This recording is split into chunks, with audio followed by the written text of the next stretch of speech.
Leader Jones, thank you so much for talking to us, for going on the record. Absolutely. Thank you for having me. So we wanted to talk about this special session that just wrapped up. And Republicans hold all the power Correct. in Georgia, and yet they were really not able to follow through on these very big issues. Correct.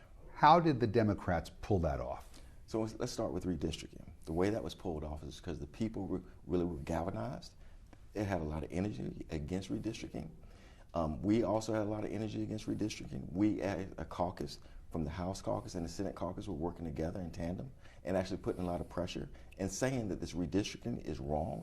We shouldn't be here doing this. And the Republicans actually looked at that, and I think they saw this was energizing our base, and this was going to be a problem for them in November. And also, map drawing is hard. As soon as you draw a map for one person, it actually impacts someone else. So it's not an easy process. So when you saw the energy level that we had, and also the fact that it's a difficult process, they pulled back from it. But is there any doubt in your mind that the maps will be redrawn? I think at some point in time they will try to do that, but you'll see the same type of energy level that will come again. I think one of the keys also is the type of national pressure that could also come through, especially if Keisha Lance Bottoms is able to win, to bring us back in November, where we have won the state now, and now you're going to come in and try to actually redistrict it. That's going to be a little bit different kind of way of doing things, and I think the national pressure will be there too. So the pressure is not going to ease off at all, and you're still going to be stuck with the fact that a lot of these seats are already gerrymandered, and if you start messing with these seats, you actually can put your own members into peril. So they're going to have the same issues that exist before. So I don't doubt we'll come back, but I'm not sure the result necessarily will be any different, especially if we're able to win these races. So talk to me about strategy going forward. And we'll paint a scenario, I guess, where Keisha Lance Bottoms wins, and a special election is then called in November.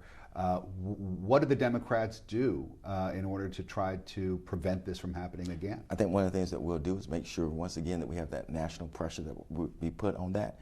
You'll have a historical moment here, an African-American woman winning a governor's race in Georgia. That is going to be a historical moment. Not only will that actually happen, most likely, if that happens, we've now flipped the House. So what does that mean? That also means that Carolyn Hughley may be the first African-American female speaker from the state of Georgia. Those are things that, from a national perspective, that I think will come down and say, hey, Republicans, things now have changed. You don't necessarily need to do this. First of all, the courts have not said that we need to change any lines. We have litigation right now. That litigation may be concluded by then, and we'll see what the courts actually say from that perspective. But certainly the Supreme Court has not ruled on any maps within Georgia. But I think from the national perspective, a legal perspective, and of course the same type of pressure we'll continue to put on them from a state perspective, we think actually may have an impact. Because they will actually be on their heels using that scenario. They will certainly be on their heels as far as state power is concerned. Talk about your side being energized. Yes. The Democrats being energized as a result of this discussion over maps. Tell me about that, and tell me what you think would have happened had they tried to ram these new maps through in this special session. I think one thing that would have happened is you saw mass protests were actually taking place. Remember, Georgia was going to try to do it a little bit different. Other states were just doing congressional seats. That's bad enough. But now when you start talking about taking someone's state senator from them or someone's state house rep from them, I think you would have saw really mass protests that were taking place. Also, you would have saw, of course, litigation that was going to take place too. Because we actually believe that the court has actually boxed people in. Court says that you can draw things for partisan lines, but you actually can know that it has a racial impact and you can ignore that. That really doesn't make any sense. So I think there's actually still legal aspects of this that it can be explored. But I think you would have really saw mass protests that would have taken place. Because it's one thing to do Congress, and that's bad enough. But when you start taking someone's state senator or state rep away, people who live down the street from them, that's going to be a lot different. You sound pretty confident that the Democrats are in a good place right now when it comes to these new maps, or the possibility of new maps.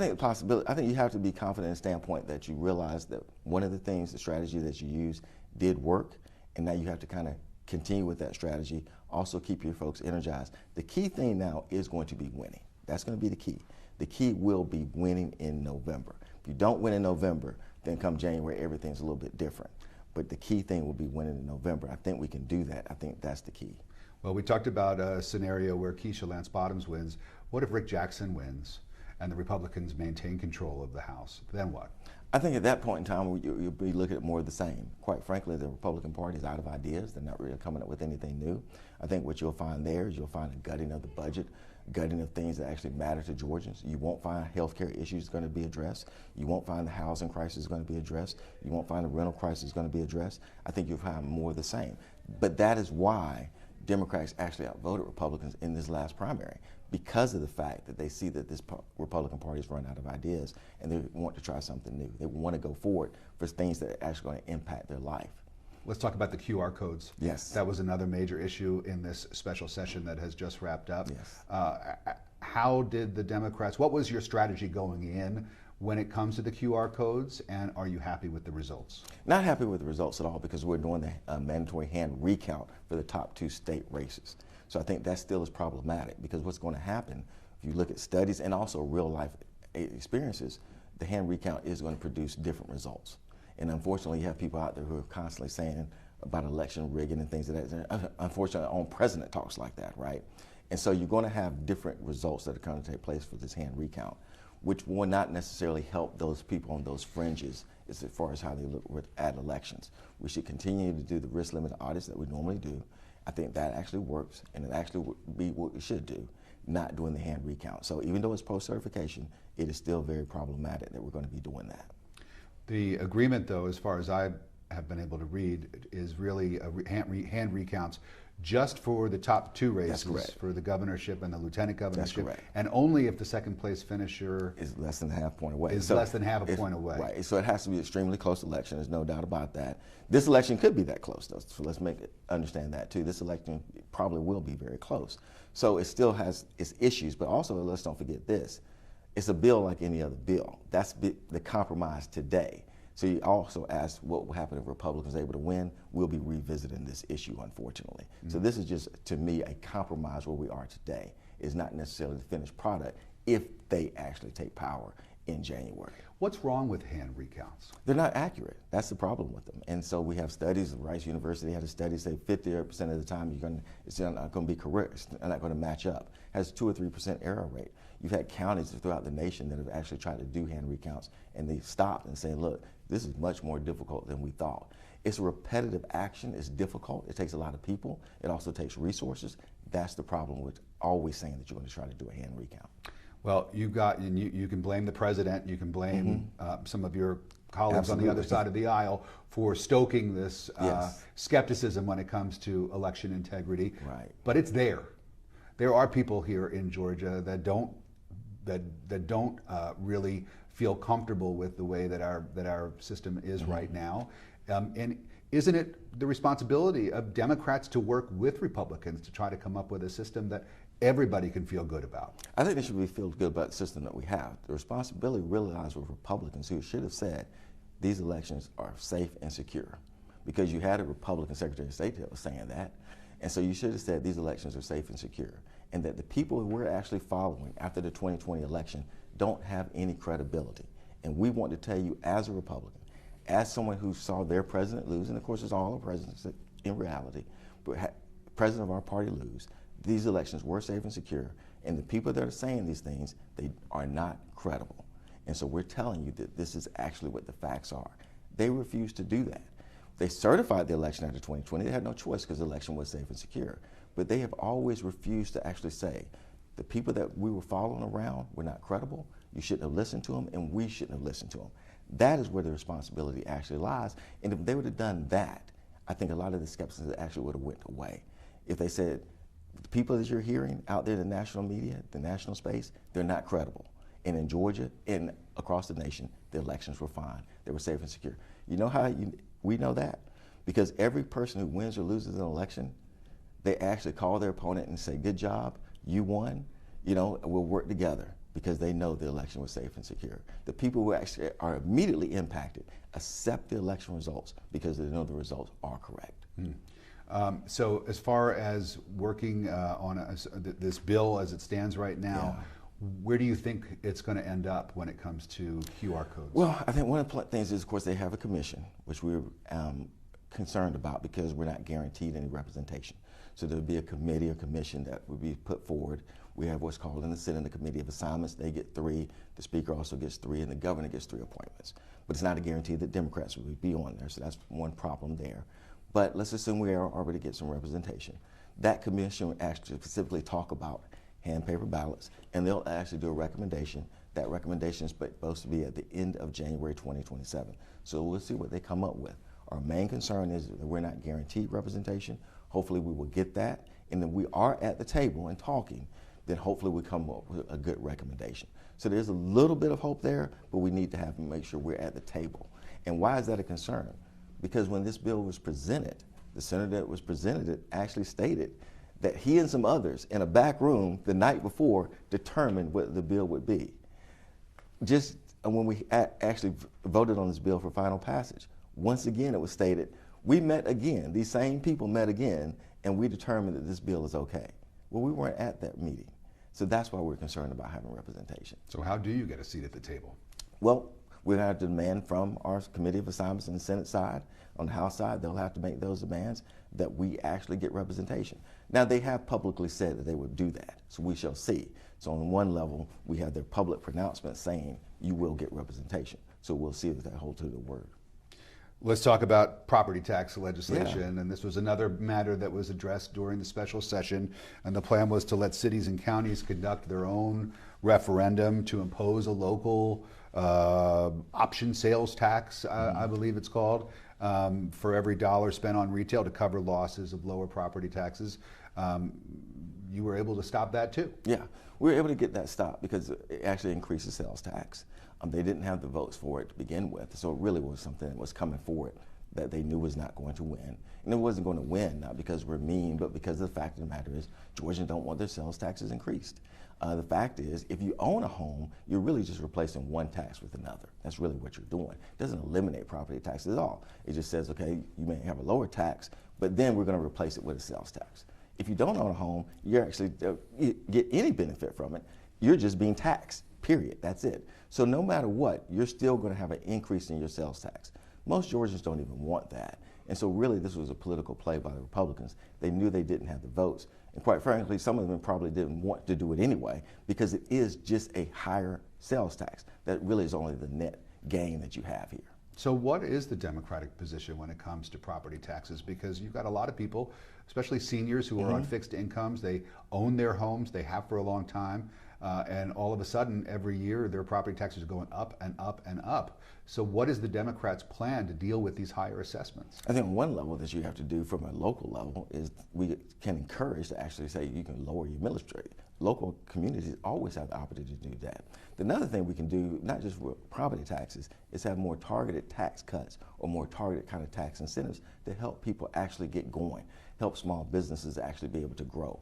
Also, you can have targeted property kind of tax cuts, as you mentioned with seniors and things of that nature. So there's a way you can do it instead of necessarily having this blanket kind of tax scam problem that the Republicans were actually trying to promote and actually replacing it just with sales tax. That's the key. You're only placing one tax with another. That's certainly no way to do business. What we'd like to actually see happen is we can come together and actually try to address the issue. It's a real issue.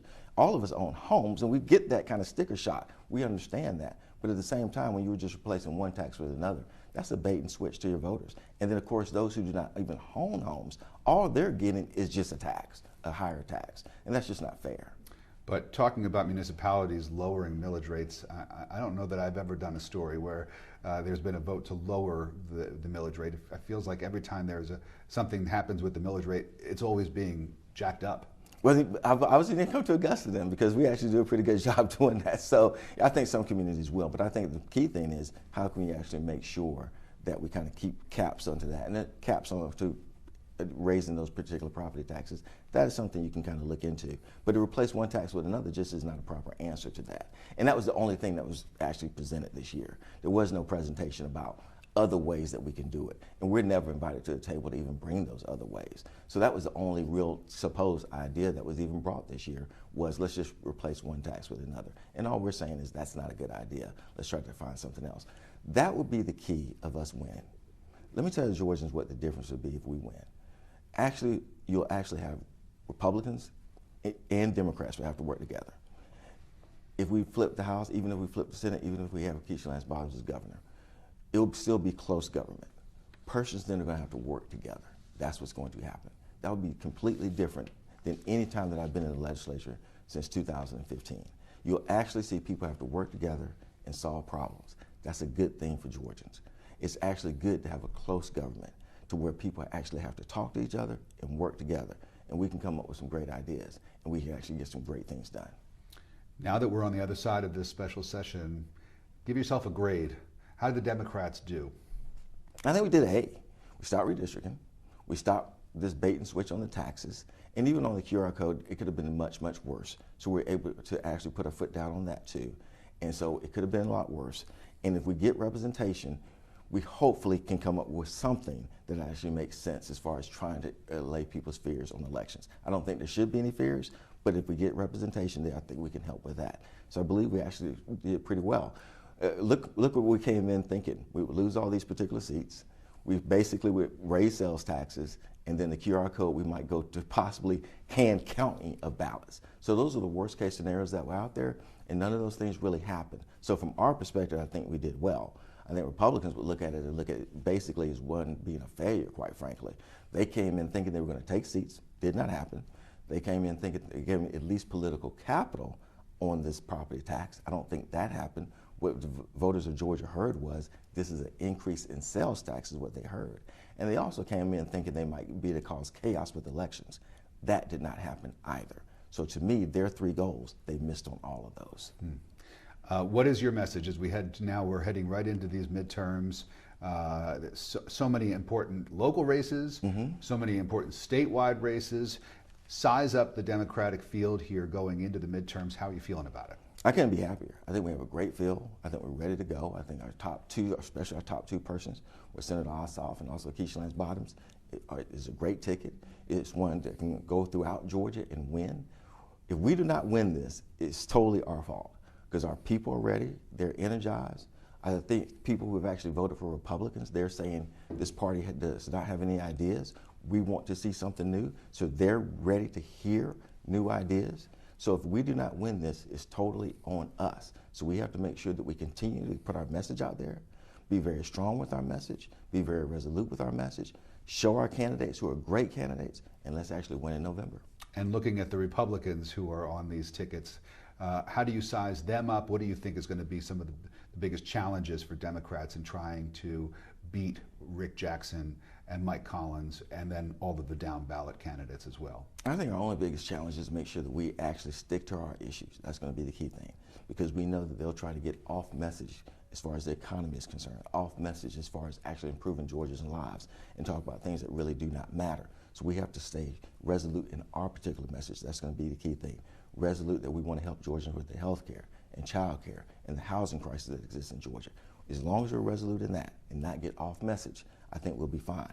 That's going to be the key. We have the candidates, we have the message, and we're serious about this message. This is not political, this is serious. We understand that a lot of issues exist in Georgia, and we want to try to help solve those issues, and we're ready to win in November. Leader Jones, thank you so much. Thank you. It's a pleasure to talk to you. Absolutely. Appreciate you coming in and answering so our questions today. Absolutely.